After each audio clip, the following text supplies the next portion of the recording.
கடை கம்மஞ்சோறு கைவிட்டா நெல்லஞ்சோறு கொஞ்சம் பச்சை தலையை வணக்கி சாப்பிட்டு போட்டிங்கன்னா வயிற்றால போயிடும். சரி. அப்புறம் அந்த பாட்டி சொல்லி இப்படி ஆகி போச்சு அப்படின்றாரு. வணக்கம், welcome back to chef Dina's kitchen. இன்றைக்கி நம்ம எந்த ஊருக்கு வந்திருக்கோம்? ஈரோடு தம்பிக்கல்யாண் கோயில் பக்கத்தில் இருக்க ஆயா கடையில் வந்திருக்கோம். ஆயா வந்து நம்மளுக்கு உங்கள் எல்லாருக்குமே தெரியும். அவர் நல்லா உற்சாகமாக, அவங்க கிட்டத்தட்ட ஒரு 65-70 வயசு இருக்கும் அவங்களுக்கு. அவங்க இன்றைக்கி அந்த 70 வயசுலையும் பார்த்தீங்கன்னா பயங்கர ஆக்டிவாக அவங்க பேசுகிற விஷயங்கள்லாம் பார்த்தீங்கன்னா நம்மளுக்கு ரொம்ப பாசிட்டிவாக இருக்கும். முருங்கைக்காயை சூப்பு வச்சு நாம் கால் சூப்பு வச்சு குடிக்கிறோம்ல, அந்த மாதிரி சூப்பு வச்சு குடிக்கணும். அந்த மாதிரி சாப்பிடும்போது நம்மளுக்கு ஆரோக்கியமாக இருக்குங்கன்னு. இவ்வளோ வயசாகி நான் இன்னும் இவ்வளோ தூரத்துக்கு நான் பண்ணிகிட்டு இருக்கிறேன்னா அந்த தெம்பிள் தான் நாங்கள் இன்னும் பண்ணுறோம். இன்றைக்கி நம்ம பார்க்குற ரெசிபி என்ன கேட்டிங்கன்னா, முருங்கைக்கீரை சட்னி சாப்பிட்ருக்கீங்களா? முருங்கைக்கீரை சட்னி எப்படி பண்ணுறது நம்ம எடுத்து வச்சுக்க போகிறோம். முருங்கைக்கீரை சட்னி பண்ணி தரேன். சரி, அப்படியா? அதை சாப்பிட்டு பாருங்க. எல்லா மக்களுக்கும் முருங்கைக்கீரை கிடைச்சி அது வாரத்தில் 2 தடவை சாப்பிட்டீங்கன்னா நீங்கள் ஆஸ்பத்திரிக்கே போக வேண்டியதில்லை. உடம்புக்கு அவ்வளோ ஆரோக்கியமாக இருக்குது. உடம்புக்கு நல்லதே அப்படின்னு சொல்லி பொரிச்சிட்டு வந்து சட்னி ஆட்டி கொடுப்பாங்க. அது நாங்கள் பையன் எல்லாம் இங்கே வேலைக்கு வரீங்க எல்லாமே சாப்பிடுவாங்க. கடைசியில் பார்த்தா ஆயாவுக்கு இருக்காது, அவ்வளோ டேஸ்ட்டாக பண்ணுவாங்க. அதே டைமில் அந்த கீரையை உருவுனா அந்த காம்போட சாப்பிட்டா எப்படி இருக்கும், காம்பு இல்லாமல் சாப்பிட்டா எப்படி இருக்கும்? குச்சி போய் தொண்டையில் மாட்டிக்கு குத்திக்கு சுருவினாக்கில், அதனால அது நல்ல கம்பளியில் எடுத்து போட்டால் சுத்தமாக இருக்குது. இந்த முருங்கைக்கீரை சட்னி பார்த்தீங்கன்னா எங்களுக்கு வந்து தோசையோட தொட்டு சாப்பிட்றதுக்கும் கொடுத்தாங்க, ரைஸை தொட்டு சாப்பிட்றதுக்கும் கொடுத்தாங்க, சாதத்தை தொட்டு சாப்பிட்னா அந்தளவுக்கு பிரமாதமாக இருக்கும். அந்த புளிப்பு, அந்த காரம், இதில் என்னென்ன போட்டு பண்ணுறோன்னு சொல்லி நிறைய விஷயம் கேட்டு தெரிஞ்சு போகிறோம். கடை கம்மஞ்சோறு கைவிட்டா நெல்லஞ்சோறு, அந்த மாதிரி அந்த சட்னிக்குமே அந்த கரசத்துக்குமே அவ்வளோ பெட்டராக பிடிக்கும். அப்படி சாப்பிட்டு பாரு.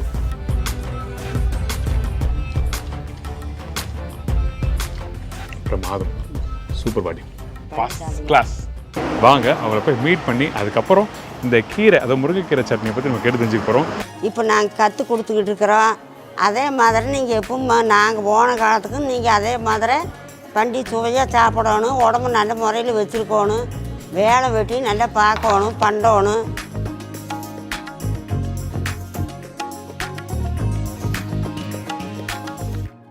ஐயா வணக்கம். வணக்கம் வணக்கம். எப்படி இருக்கீங்க? இப்போ தான் வந்தீங்களா? இப்போ தான் வந்தேன். சரி, எல்லோரும் நல்லா இருக்கிறீங்களா? எல்லாரும் நல்லா இருக்கோம். நீங்கள் எப்படி இருக்கீங்க? நான் நல்லா இருக்கிறேன். ரொம்ப சந்தோஷம். கிட்டத்தட்ட எத்தனை நாள் ஆச்சு? 1 வருஷம் ஆயிடுச்சுல? 1 வருஷம் ஆச்சு. சரி, பேரெல்லாம் எப்படி இருக்காங்க? பேரனாலும் நல்லா இருக்கிறாங்க. பேரன் பேத்தி எல்லாம் நல்லா பேத்தி இருக்காங்கல்ல? சிறந்தியுமே இருக்கிறாங்கப்பா. நல்ல விஷயம். சரி, இன்னைக்கு எங்களுக்கு என்ன பண்ணி தர போறீங்க? உங்களுக்கு எது சொல்கிறீங்களோ பண்ணித்தரேன். முருங்கைக்கீரை சட்னி பண்ணித்தரேன். சரி, அப்படியா? அதை சாப்பிட்டு பாருங்க. எல்லா மக்களுக்கும் முருங்கைக்கீரை கிடைச்சி அது வாரத்தில் 2 தடவை சாப்பிட்டீங்கன்னா நீங்கள் ஆஸ்பத்திரிக்கே போக வேண்டியதில்லை. உடம்புக்கு அவ்வளோ ஆரோக்கியமாக இருக்குது. நீங்களா செய்வீங்களா? இங்கே நாங்கள் செய்வோம். நாங்கள் எங்கள் வீட்டுக்கு தான் செய்வோம், வாயில கொடுப்போம். இங்கே இல்லை. சரி, இது எப்படி எங்கள் பேரன் பேத்திலாம் பண்ணி தருவீங்களா? எல்லாத்துக்கும் கொடுப்போம். சரி, பண்ண ஆரம்பிச்சலாமா? எனக்கு அதுக்கு செய்கிறதுக்கு முன்னாடி எனக்கு தேவையான பொருட்கள் சொல்கிறீங்களா? முருங்கைக்கீரை 2 குத்து அப்படித்தான் எங்களுக்கு வரும். அப்படி பிடிச்சி போட்டுக்குவோம். 3 தக்காளி போட்டால் போதும். கருவேப்பிலை இருந்தாலும் ஒரு 4 ரக்கு போட்டால் போதும். புளி தேவையானதை கொஞ்சம் புளிப்பு எப்படி இருக்குதுன்னு பார்த்துக்கிட்டு மறுக்க கொஞ்சம் போட்டுக்கலாம். சீரகம் ஒரு 50 மில்லி போடலாம். மிளகாய் வந்து ஒரு 4-5 காய் போட்டுக்கலாம். மல்லி ஒரு சேர் போட்டால் போதும். 3 ஸ்பூனு உப்பு தேவையானது சாப்பிட்டு பார்த்து போட்டுக்கலாம். கொத்தமல்லியும் இப்படி தான் ஒரு தேவையாக எவ்வளோ வேணுமோ அதுக்கு அவ்வளோ போட்டுக்கலாம். இந்த சமையலுக்கு வந்து கல்லெண்ணெய் மட்டும் தான் செய்வீங்களா, இல்லை நல்லெண்ணெய் யூஸ் பண்ணலாமா? நல்லெண்ணெய் வந்து அதோட ருசி, கடலெண்ணெய் ருசி வராது, சப்புன்னு இருக்கு. ஓகே, அதான் கல்லெண்ணெய் யூஸ் பண்ணுறோம். கடலெண்ணெய் ஊற்றுனா நல்லா இருக்கு.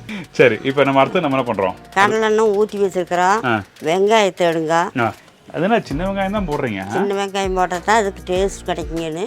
பெரிய வெங்காயம் போட்டோம்னா இனிப்பு வரும், அதுக்கு ருசி வராது. அதனால சின்ன வெங்காயம். ஓகே, மூட்டை மூட்டையை இறக்கி வச்சுருக்கீங்களே? ஆமாம், அந்த சின்ன வெங்காயம் போட்டால் காரம். சளியெல்லாம் சிந்தனை வெங்காயத்தை போட்டு மென்று போட்டு சிந்தனை எப்படி வருது உடஞ்சு அந்த மாதிரி இது. எப்படி சொல்கிறாங்க பாருங்க, சூப்பராக. அப்புறம் உடம்புக்கு வந்து அந்த அந்த சளியெல்லாம் கரைச்சி போடும் அதிகமாக சேர்த்தும் போது. அதுக்கு தான் சின்ன வெங்காயம். சரி, ஓகே, போடுங்க. நல்லது. அதான் இப்போ நாம்ளே போய் ஒவ்வொருத்தருக்கும் பண்ணி தர முடியாது. வாரைகளுக்கு அதை கேட்டு போய் நீங்கள் வீட்டில் சுவையாக பண்ணி இப்படி சாப்பிடுங்கன்னு நான் சொல்லுவேன். அந்த மாதிரி பண்ணிக்குங்க. சரி, ஓகே. வேறு என்ன போடணும்? வேறு கீரை போடணும். இந்த கட்டையை பாருங்கள், யாரும் நம்ம வீட்டில் பார்த்தா உதைக்க தான் வச்சுருப்பாங்க. வெங்காயம் வந்து பொன் கலராக வரணும், நல்லா வணக்கி பொன் கலராக வந்தால் மணமாக இருக்குது, அந்த மாதிரி வணக்கிங்க. மற்ற பொருள்லாம் எப்போ போடுவோம்? மற்ற அது வணங்கணும் பிற்பாடு தான் மறுக்கா கீரை போட்டு ஓட்டிக்கணும். சரி பாட்டி, சரி. அப்போ வெங்காயம் வதண்டோம். ஆமாம் ஆமாம். அதுக்கப்புறம் மற்ற பொருள்லாம் போடலாம். சரி, முருங்கைக்கீரை கூடாது.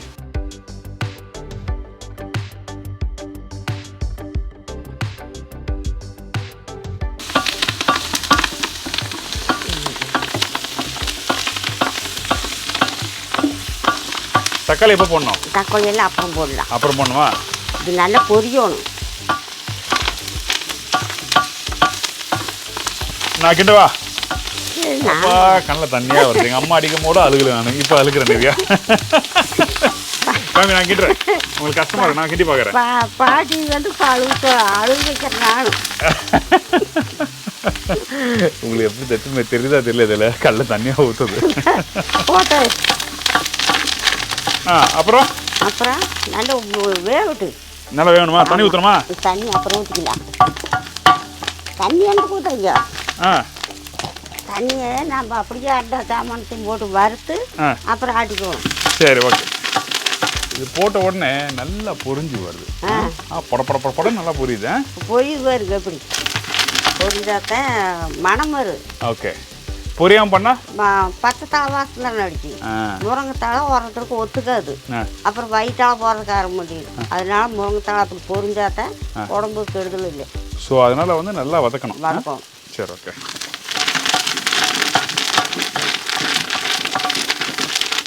அவ்வளோ கீரை போடும் உள்ளே போட்டேன்னு சரியில் போட்டேன், இவ்வளோ ஆயிடுச்சு. அது எவ்வளோ சத்து இருக்கு.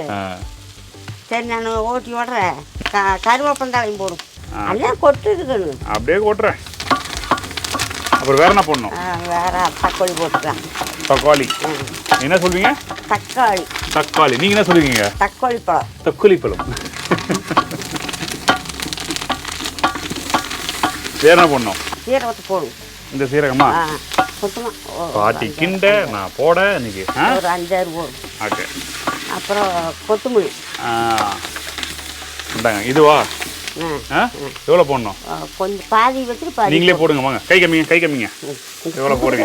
எனக்கு தெரியாமல் போட்டேன்னா நான் மாட்டிப்பேன்ல. ஒன்றும் ஆகாது. போதும். போடுங்க. போட்டால் தான் மனம் வரும். சரி, ஓகே. தான்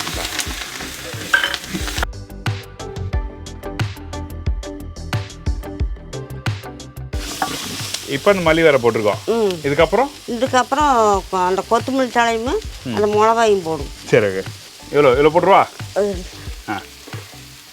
அப்படி போடுங்க. போட்டுங்க. போட்டுருவா? அது போட்டுங்க. அது குத்துருங்க. போதுமா? போதும்.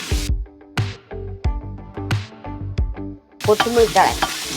கொத்தமல்லி தலை இது எவ்வளோ போடுவா? போதும். அப்படியே போடுறேன். சரி, ஓகே.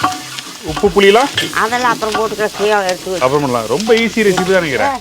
இறக்கி வச்சு அப்புறம் நாம் தேவையானதை போட்டுக்கலாம். மொல்லம் இது வந்து தீஞ்சு போயிடும் அப்படியே விட்டோம்னா.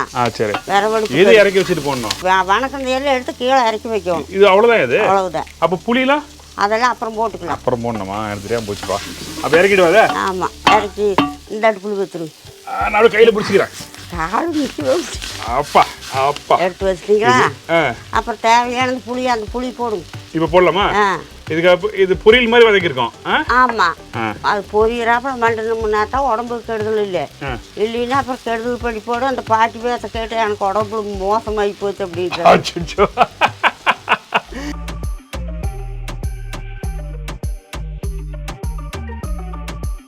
உப்பு தாங்க நான் கொடுக்குறேன்.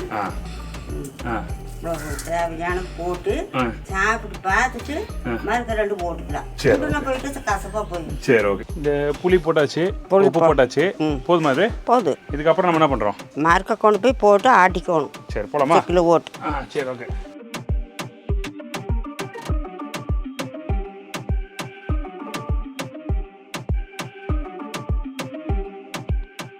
ஓட்டு இப்போ ஆட்டோடணும்ல. அப்புறம் வேணும் போது ஊற்றிக்கலாம். முருங்கைக்கீரை ஃபர்ஸ்ட் டைம் எடுத்து ஆட்டுறோம். ஆமாம், நானும் சேர்ந்து ஆட்டுவா? ஒப்பங்க கற்றுக் கொடுத்தாங்களே இல்லையே, நானும் கற்றுக் கொடுக்குறேன் உங்களுக்கு. அதாவது எங்கள் அப்பா அம்மா கற்றுக்கிட்டாங்களா இல்லையா, நான் உங்களுக்கு கற்றுறேன். இல்லை, இதெல்லாம் வந்து நீங்கள் எல்லாம் பார்த்தே இருக்க மாட்டீங்க. நாங்கள் திங்கிறத நீங்கள் சாப்பிட்டு பாருங்க. நம்ம வீட்டில் என் கல்யாட்டம் நீங்களும் பழகுங்க. உங்கள் பசங்க புள்ளிகளுக்கெல்லாம் இப்படி சொல்லித்தாந்து நல்ல முறையில் திங்கி அடித்து பழக்குங்க. கண்டிப்பாக. சரி, உங்களுக்கு வந்து யார் பிடிக்கும் நடிகரில்? நடிகரில் ஜிவாஜி தான் பார்ப்போம். என்ன படம் பிடிக்கும் உங்களுக்கு? அது எதுவும் வருதா அந்த நேரத்துக்கு. சண்டை படம் பிடிக்குமா, லவ் படம் பிடிக்குமா? சண்டை படம் பிடிக்கும். லவ் படம்லாம் அதை பிடிக்காது. அதெல்லாம் முடியாது தங்களுக்கு. இந்த கூத்து தெருக்கூத்து ஆடுமில்ல, அதை பணம் போய் பார்க்க வேண்டியது. சரி, இது அரைக்கிற பக்கம் அப்படி நைஸாக இருக்கணும், குறக்கணும். நைஸாக இருக்கும். நைஸாக இருக்கணும். தருன்னு இருந்தால் தொப்பையாக இருக்கும். தொப்பையாக இருக்கும், அதாவது தோலாக இருக்கும். சரி, ஓகே. அது சாப்பாட்டில் ஒட்டாது.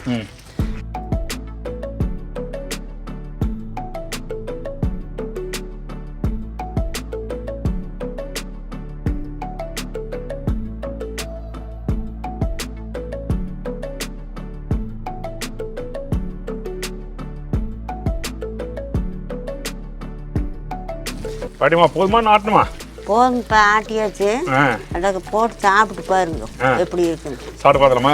இன்னும் ஆட்ட வேணாமா? போதும். நைஸாக சொன்னீங்க. ரொம்ப நைஸாக ஆட்டினாலும் வலுவலுன்னு இருக்கும். வலுவலுன்னு இருக்குமா? சரி, ஓகே. எடுத்துக்காம என்ன பக்கம் காமிங்க. அதாவது 80%. நம்ம களியாட்ட ஆட்டுனா களிமண்ணாட்ட போயிடும். ஒரு 80-90%. அவ்வளோதான். சாப்பிட்டு பார்க்கலாமா? சாப்பிடும். எனக்கு என்ன தெரியுங்க? கம்மஞ்சோறு இருக்குது.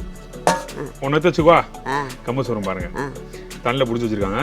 இது எப்படி நாளும் யாருக்கு பண்ணி வச்சிங்க? அது நான் சாப்பிட்றதுக்கு பண்ணி வச்சேன். எப்போ? மதியத்துக்கு காத்தால ஒன்றா சாப்பிட்றீங்களா? எப்படி? நானும் ஒரு கரண்டி போட்டு கரைச்சி குடிச்சுக்குவேன். மோர் ஊற்றி ஒன்று. மீதி அப்படி வச்சிருந்தா நாளைக்கு குடிச்சுக்கலாம். சரி, ஓகே. ஒன்று மட்டும் எடுத்துக்கிறேன். ஆளுக்கு ஒன்று எடுத்துக்கிறேன். நீங்கள் சாப்பிட வச்சிருந்தீங்க. அது நான் போன 5 நிமிஷம் பண்ணிக்குவேன். அங்கே பழைய சோறு கிடக்குது. பழைய சோறு இருக்கா? பாருங்க, சைடில் அடி வச்சுட்டாங்க. இப்போ எப்படி சாப்பிடணும் அதை? கம்மஞ்சோத்தை அதில் உடச்சி விட்டு பிசைஞ்சு சாப்பிட்டு பார்க்கணும். நான் ஃபர்ஸ்ட் தனியாக சாப்பிட்டு பார்க்கவா? அப்போ தான் எப்படி சொல்ல முடியும். பாருங்க,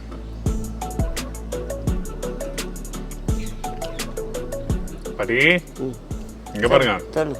வேற மாதிரி சூப்பராக இருக்கு. அப்படி நான் 2 உப்பும் நான் 4 மிளகாயும் போட்டிருந்தா சுருக்குன்னு நல்லா இருக்கு. ஐயோ, நீங்கள் செஞ்சு பாருங்க, விடவே மாட்டீங்க. வேற மாதிரி உங்கள் கறி ரொம்ப சூப்பராக இருக்கு. கறியெல்லாம் தூத்து போயிடும்.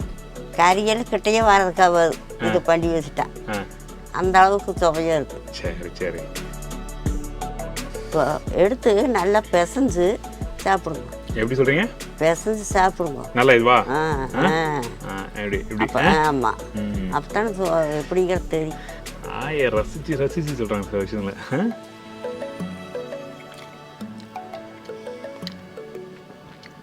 பிரமாதம். ஆயக்கடை சொல்றது எனக்கு இப்போதான் புரியுது என்ன காரணம்னு. இங்கே பார்த்தீங்கன்னா ஆயக்கடையில் பார்த்தா இந்த மாதிரி ரெசிபிலாம் இருக்காது. நீங்கள் இங்கே வரீங்கன்னா அப்போ அந்த டைமில் பார்த்தீங்கன்னா அவங்க கிட்ட இந்த வரமிளகா கோழி வறுவல், அப்புறம் வேற என்ன வச்சுருப்பீங்க? வேற அப்புறம் தண்ணி குழம்பு, சாதம், தயிர் அந்த மாதிரி தான் வச்சுருப்பாங்க. ரசம், சாப்பாடு. இந்த மாதிரி ப்ரிப்ரேஷன் அவங்ககிட்ட இருக்காது. ஆனால் இது வந்து அவங்க வீட்டு சைடில் செய்கிற முறையை காமிக்கணும்னு சொல்லிட்டு தான் நான் கேட்டேன். அதுக்கப்புறம் காமிச்சாங்க. இப்போத்த பிள்ளைகள இப்படி பண்ணுறதுக்கு இன்னும் தெரிய மாட்டேங்குது. அவங்களுக்காக நாங்கள் இப்படி பண்ணி பழக்கிறோம். இதே மாதிரி எல்லாருத்து வீட்லேயும் இதே மாதிரி பண்ணி சாப்பிடுங்க. வாரத்தில் ஒரு நாளைக்காவது கண்டிப்பாக அதை சாப்பிட்டாகணும். அப்போ தான் நம்ம உடம்புக்கு ஆரோக்கியம். நல்ல விஷயம். ஃபர்ஸ்ட் டைம் நான் பண்ணும்போது 4 பொருள் வச்சம் பண்ணாங்க. இப்பயும் 4 பொருள் வச்சம் பண்ணியிருக்காங்க. சரி பாட்டிமா, நன்றி. அழகா சொன்னீங்க, ரொம்ப சந்தோஷம். நீங்க எப்போ வந்தாலும் தம்பிக்கிழமை கோயிலுக்கு வந்து சாமி கும்பிட்டு ஆயா கடைக்கு வாங்க. கண்டிப்பா. நான் இன்னைக்கு நேரம் முடிச்சாங்க தான் போகிறேன். ஆயா கடைக்கு நான்வெஜ் தான் செஞ்சு தருவாங்க. இன்னைக்கு வந்து சைவம் செஞ்சு கொடுத்துருக்காங்க. ஆனால் சாப்பிட்டு நம்ம அங்கே தான் கோயிலுக்கு போகிறோம். சரிங்களா? நன்றி. நானும் கையெழுக்கிட்டா பரவாயில்ல, சொல்லுங்க. ஆயா தான் பார்த்துங்க, கையில் ஆகி போயிரு. பரவாயில்ல, எல்லா மக்களும் நல்லா இருக்கும். ரொம்ப நன்றி. இதே மாதிரி இன்னொரு நாள் இன்னொரு ஊரில் சந்திக்கிறேன். அப்படி டேட்டா பாய் சொல்லுங்க. பாய் சொல்லுங்க. நல்லா இருக்கும். பாய்.